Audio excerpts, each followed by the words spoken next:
In the vast lands of Arad, one name stirs both awe and fear: Kazan. Once a celebrated hero from the Dungeon Fighter online universe, his journey from a revered warrior to a tormented, vengeful berserker has gripped hearts for years. Now, stepping into his own game, Kazan's tragic fall and haunting transformation into the first berserker tell a deeply human story of loss, betrayal, and the desperate quest for redemption.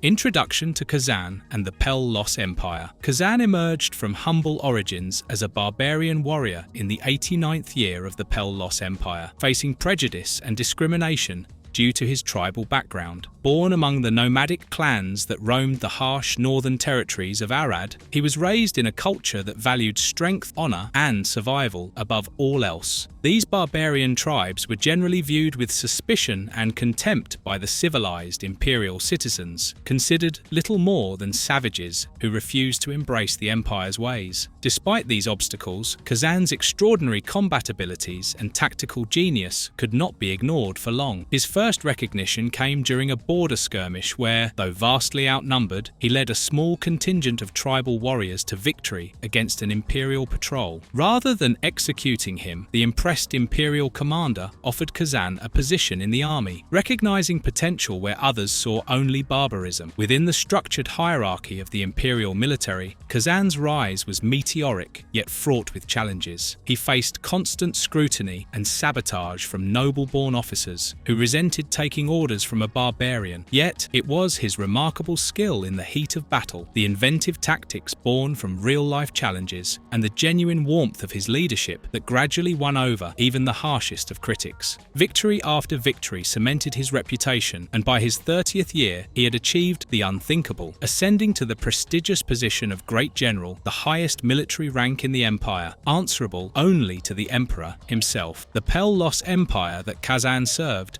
stood as the pinnacle of civilization in Arad, a magnificent realm formed in year 68 when numerous warring city-states united under a single banner after decades of destructive conflict. This powerful kingdom, the first empire in Arad's history and precursor to the later Delos Empire, dominated the continent through its disciplined military forces, advanced cultural achievements, and sophisticated political systems. Its governance structure combined centralized imperial authority with regional autonomy, allowing for efficient rule across diverse territories. Under its rule, Arad experienced unprecedented prosperity and stability, with the empire's influence extending to the farthest corners of the known world through both conquest and diplomacy. In the heart of Vitalon, the capital city burst with innovative designs and groundbreaking technology, reflecting the empire's rich legacy and inspiring a collective sense of wonder and possibility. Massive aqueducts delivered fresh water throughout the sprawling metropolis, while towering spires and golden domes dominated the skyline. The imperial palace, situated at the city's heart, was said to contain 1,000 rooms, each more opulent than the last. The great library housed countless scrolls and tomes of knowledge gathered from across Arad and beyond, while the arena, where Kazan would often demonstrate his combat skills, could seat 50,000 spectators. It was within this context of imperial might that Kazan would rise to prominence, his barbarian heritage gradually overshadowed by his unparalleled service to the empire that had once viewed his kind with contempt, setting the stage for both his greatest triumphs and his eventual tragic downfall.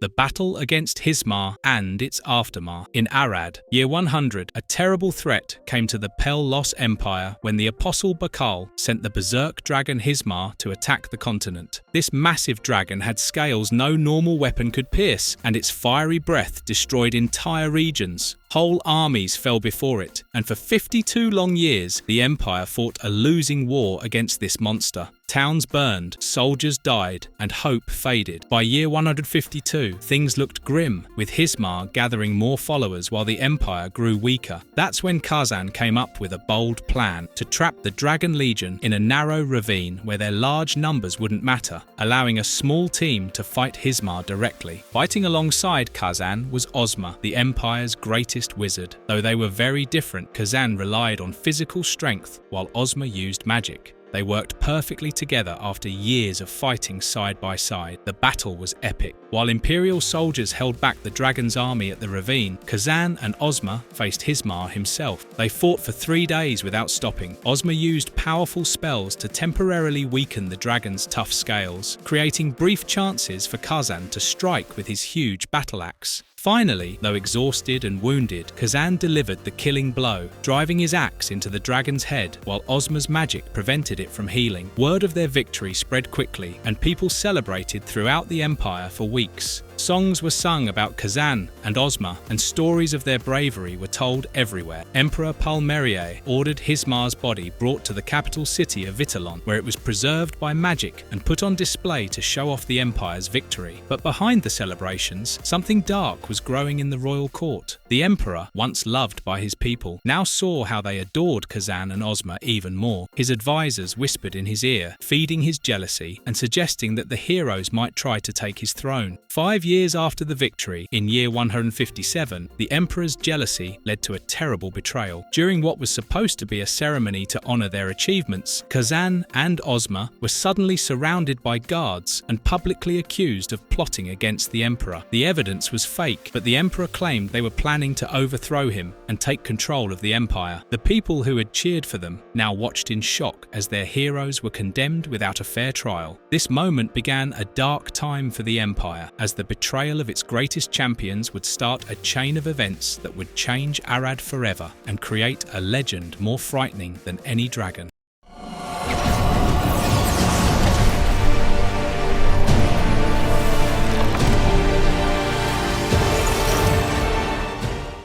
Kazan's exile and transformation. Following the false accusations of treason, Emperor Palmerier ordered punishments for Kazan and Ozma that were as cruel as they were public. For Kazan, the sentence was particularly brutal. Imperial torturers gouged out his eyes, rendering the once sharp general blind. They then severed the tendons in his arms and legs, ensuring that the mighty warrior would never again wield a weapon or even walk unaided. This methodical destruction of everything that made Kazan powerful was meant not just as punishment, but as a message to any who might challenge the emperor's authority. After enduring these tortures, the broken hero was loaded onto a prison carriage bound for the Stru Mountains, a frozen, inhospitable region in the far north, where exiles were sent to die slowly from exposure and starvation, rather than receive the mercy of a quick execution. Ozma faced a different but equally terrible fate. The emperor had the Archmage's entire family executed before his eyes, took his lover as a royal concubine, and finally had him cast into the sea in a sealed barrel. The empire's official records were altered to minimize their contributions, with imperial historians instructed to attribute the victory over Hismar primarily to the emperor's brilliant strategic direction. The names of Kazan and Ozma were systematically erased from monuments and official accounts, reduced to footnotes where they couldn't be completely removed. The people, cowed by the emperor's show of force and the propaganda campaign that followed, gradually stopped speaking of the fallen heroes in public, though their deeds lived on in whispered tales. Kazan's journey to exile took an unexpected turn when his prison carriage was caught in a massive avalanche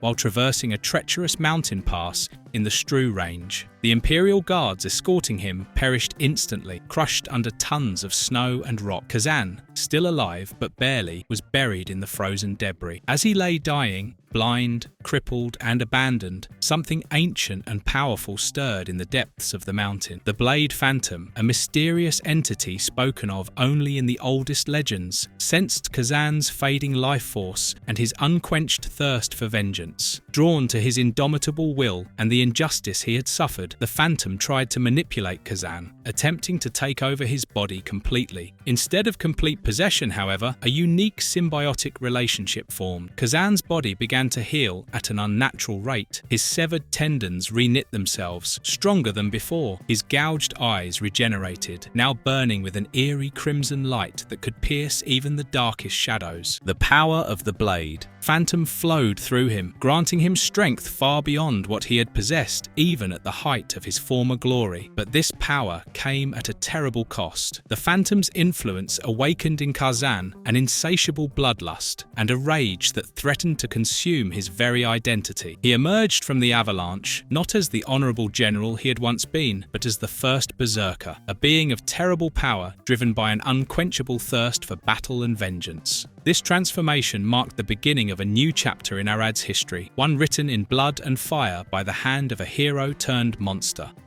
The Khazan Syndrome. The Khazan Syndrome, a terrifying affliction originating from the god of destruction himself, manifests as a gradual transformation that drives its victims towards uncontrollable violence. This curse, intrinsically tied to Kazan's legacy, is viewed as the lingering imprint of his destructive power. Ancient texts suggest it was born from the dark energy that fueled his transformation, granting extraordinary abilities at the cost of sanity and humanity. Over time, this malady spread sporadically throughout Arad, affecting individuals with great emotional intensity, exceptional physical prowess, or a desperate yearning for strength in moments of crisis. The syndrome's progression follows a predictable yet relentless pattern. Initially, subtle psychological changes emerge: increased aggression, irritability, and emotional volatility. Victims report vivid nightmares of battle and destruction, along with intrusive, violent thoughts. As the affliction advances, physical alterations become apparent, most notably a change in eye colour to a deep crimson or an unnatural glow, often described as the fire of Kazan burning within. This visual marker has led many in the early stages to be ostracised before more dangerous symptoms manifest. Mid-stage symptoms bring dramatic enhancements to physical capabilities, with strength, agility, and endurance far surpassing human limits. However, these gifts are paired with an increasing loss of self-control. The afflicted gradually lose their grip on reality, succumbing to rage and bloodlust, triggered by minor provocations. In the final stages, victims transform completely into what locals fearfully call mindless killing machines, driven solely by the urge to fight and destroy indiscriminately. Rare, severe cases exhibit grotesque physical deformities, often enhancing combat ability while further eroding the victim's humanity. Despite centuries of research, no cure has been discovered. The only known method to slow its progression is complete emotional suppression coupled with a life of tranquility and isolation. A cruel irony given the syndrome's nature. Communities often fear and shun the afflicted, knowing that even minor incidents can trigger catastrophic violence. Many sufferers voluntarily exile themselves to remote regions, while others are hunted down by specialized warriors as a precautionary measure to protect innocent civilians from their inevitable violent outbursts. The syndrome remains both feared and revered throughout Arad. Victims are seen as tragic figures cursed with immense power, yet doomed to lose themselves to it. Some religious sects view it as divine punishment for humanity's hubris, while others interpret it as a test of strength and willpower that only the most disciplined souls can hope to overcome. This affliction continues to shape the social and cultural landscape of Arad, serving as a constant reminder of the terrible price of power and the enduring legacy of the first Berserker.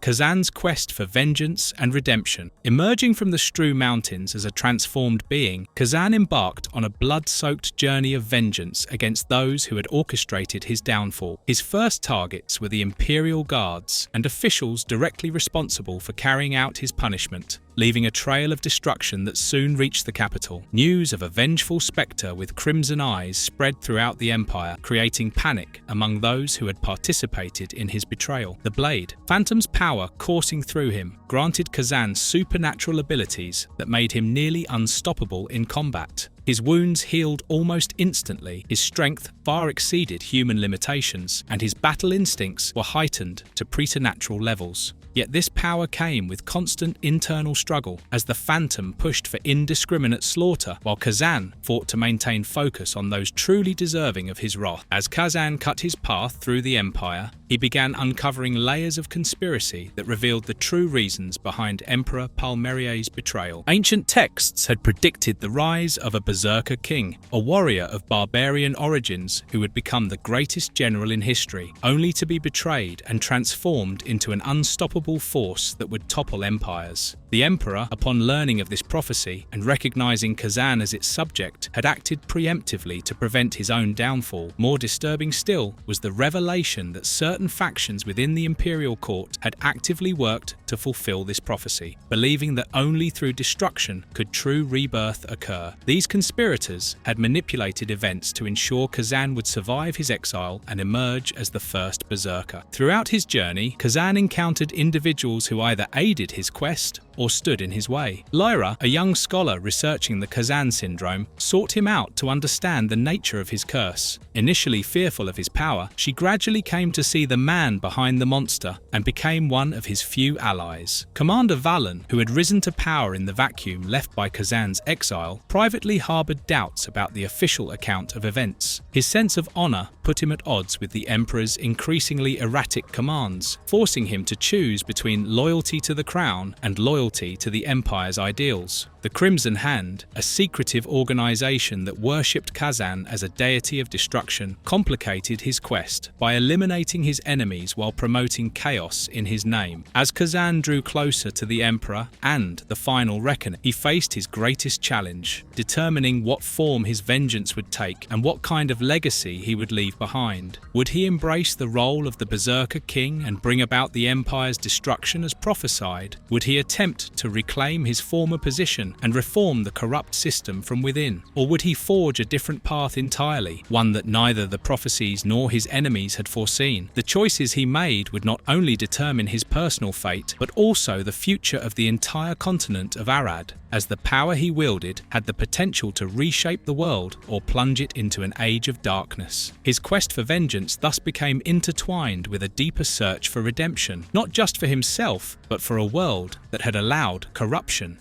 and betrayal to flourish at its highest levels.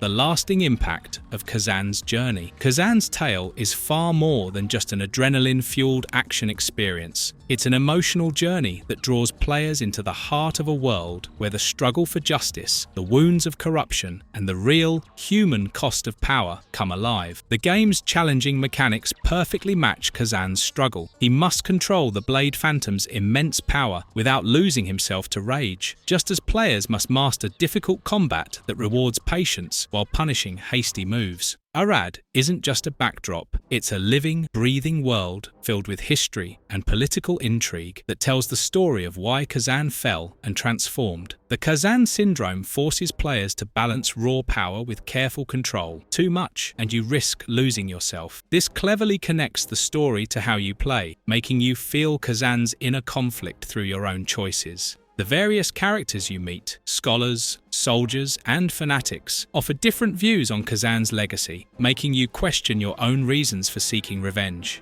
Each tough boss fight reveals more about the conspiracy behind Kazan's betrayal and the prophecy that may have set his path long ago. The game's environments tell their own tales through design and hidden lore items. The lavish but corrupt capital contrasts sharply with the harsh mountains of Kazan's exile. Destroyed villages stand as grim reminders of the innocent victims of his rampage, forcing players to face the moral questions about their quest. Hismar's preserved body in the capital shows how even great victories can be twisted by powerful people to support their own stories. Through grueling battles, an immersive world, and a character that feels deeply real, the first Berserker, Kazan leaves a lasting impression that stays with you long after you set down your controller. The game makes us think about how easily heroes can become villains, how power corrupts, and how systems meant to protect people can be misused by those in charge. Kazan's tale reminds us that winners write history, betrayal hurts worse than any weapon, and the line between justice and revenge often disappears. As you guide Kazan on his violent journey, you must decide what legacy to leave: mindless destruction or measured justice, making this a test of both gaming skill and moral judgment. Khazan's story also connects to the larger history of Arad, including the later Black Crusade in year 253, when Ozma returned as a god of chaos, showing how the betrayal of these two heroes continued to shape the world long after their fall. Marvelous verdict. Kazan's story masterfully weaves heartbreak with empowerment, creating a protagonist whose journey from betrayed hero to vengeful warrior resonates deeply. As players guide him through brutal combat, they feel the weight of his pain and the intoxicating pull of his newfound abilities. His curse becomes our own struggle, a tempting power that threatens to consume his humanity even as it enables his quest for justice. Every challenging encounter feels personal, each victory bittersweet on this blood-drenched path where vengeance and redemption intertwine.